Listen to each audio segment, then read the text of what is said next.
Coba deh bayangin, rencana pembelajaran atau RPP itu seringnya kita anggap cuma dokumen administratif kan? Cuma tumpukan kertas. Tapi, gimana kalau kita lihat RPP itu sebagai sesuatu yang lebih keren, sesuatu yang lebih hidup? Anggap aja ini tuh cetak biru seorang arsitek. Bukan buat bangun gedung, tapi buat ngebangun sebuah pengalaman belajar yang wow, nempel banget di ingatan siswa. Nah, ini dia pertanyaan besarnya. Gimana sih caranya bikin pelajaran yang nggak cuma lewat gitu aja, tapi bener-bener dikenang sama siswa sampai bertahun-tahun kemudian? Ini bukan cuma soal ngajar loh, ini soal mendesain. Dan hari ini kita bakal bongkar rahasianya.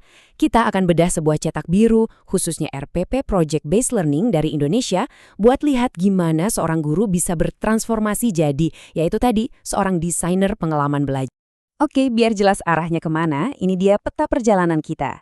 Pertama kita lihat dulu apa sih filosofi di balik semua ini, cetak biru pelajaran modern itu kayak gimana. Terus yang paling penting kita harus kenal dulu sama murid kita. Baru deh kita masuk ke bagian merancang pengalamannya, lihat langsung gimana PJBL ini berjalan, dan terakhir gimana cara menilainya biar kita tahu ini beneran berhasil atau enggak. Oke, kita mulai dari bagian pertama, cetak biru pelajaran modern. Kenapa disebut modern? Karena ini bukan lagi sekedar formulir biasa. Ini adalah filosofi. RPP yang akan kita bedah ini tuh menandai sebuah pergeseran fundamental. Kita pindah dari dunia hafalan ke dunia petualangan belajar yang benar-benar berpusat pada murid dan penuh makna. Nah, sekarang kita masuk ke fondasinya. Bagian kedua, kenali dulu murid Anda. Ini mungkin langkah yang paling krusial dari semuanya.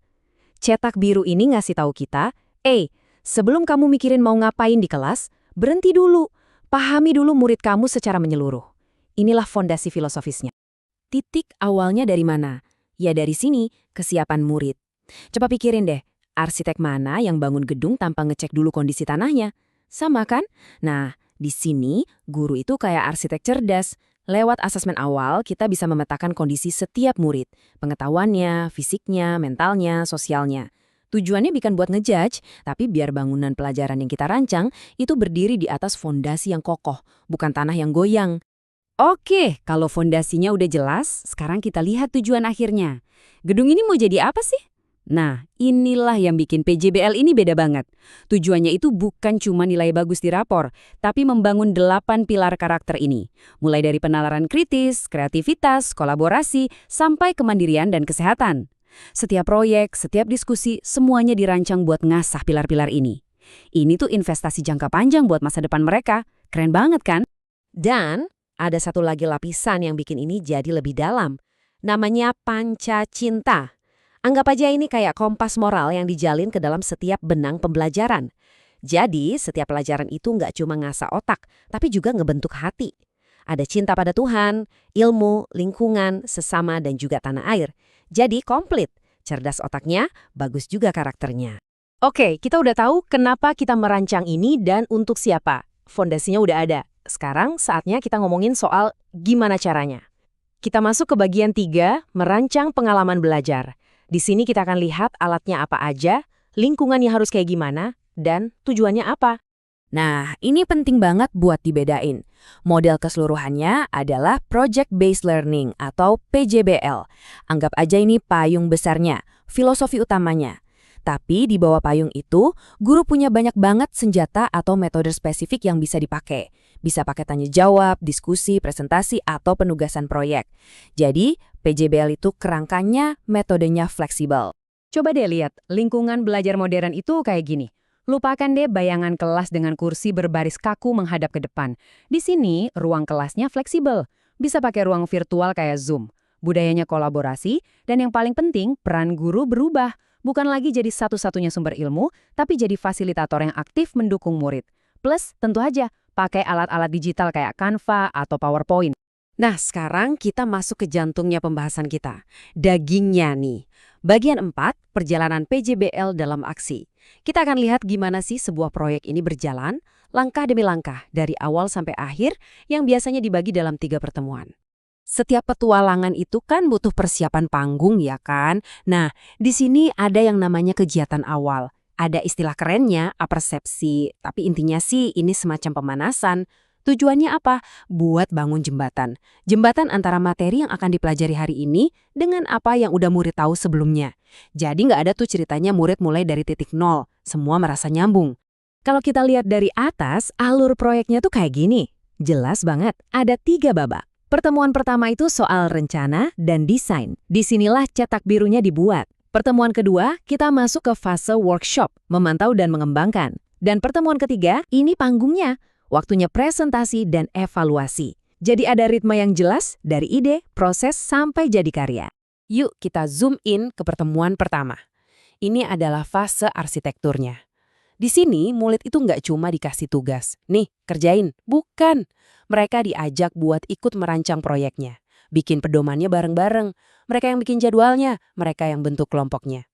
Kerennya di sini, mereka jadi pemilik dari proses belajar mereka sendiri. Lanjut ke pertemuan kedua.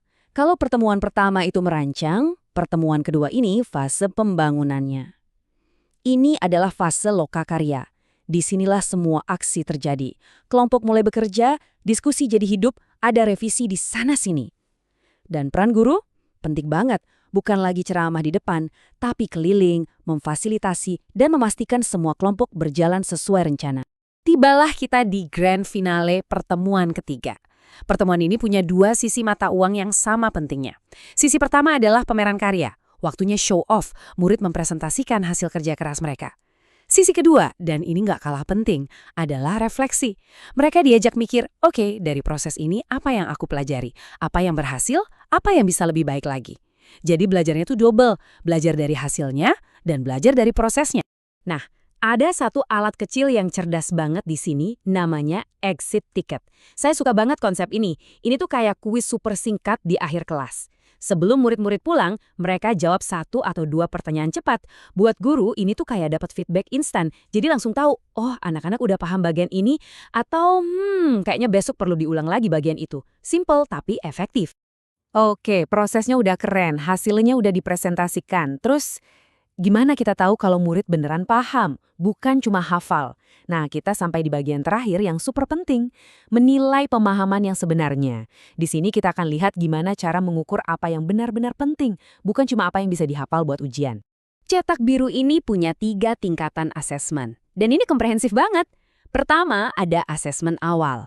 Ini tujuannya buat ngecek posisi start murid, mereka udah tahu apa aja. Kedua, ada asesmen proses. Ini dilakukan selama proyek berjalan. Tujuannya buat kasih feedback, kayak pelatih yang ngasih arahan di tengah pertandingan.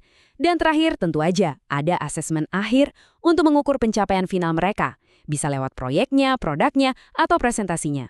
Jadi, penilaiannya tuh menyeluruh dari awal sampai akhir. Dan kutipan ini merangkum semuanya sempurna. Rencana pembelajaran yang hebat itu bukan skrip kaku yang harus diikuti kata per kata. Bukan.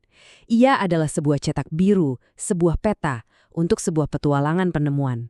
Ia memberi kebebasan bagi guru dan murid untuk bereksplorasi dan menemukan pengetahuan bersama-sama. Jadi, kita udah sama-sama membedah satu cetak biru yang keren banget. Tapi ini kan cuma satu contoh. Pertanyaan terakhirnya, sekarang kembali ke Anda. Setelah melihat semua ini, elemen mana yang paling menginspirasi Anda? Dan bagaimana Anda akan mulai merancang cetak biru untuk menciptakan pengalaman belajar tak terlupakan versi Anda sendiri?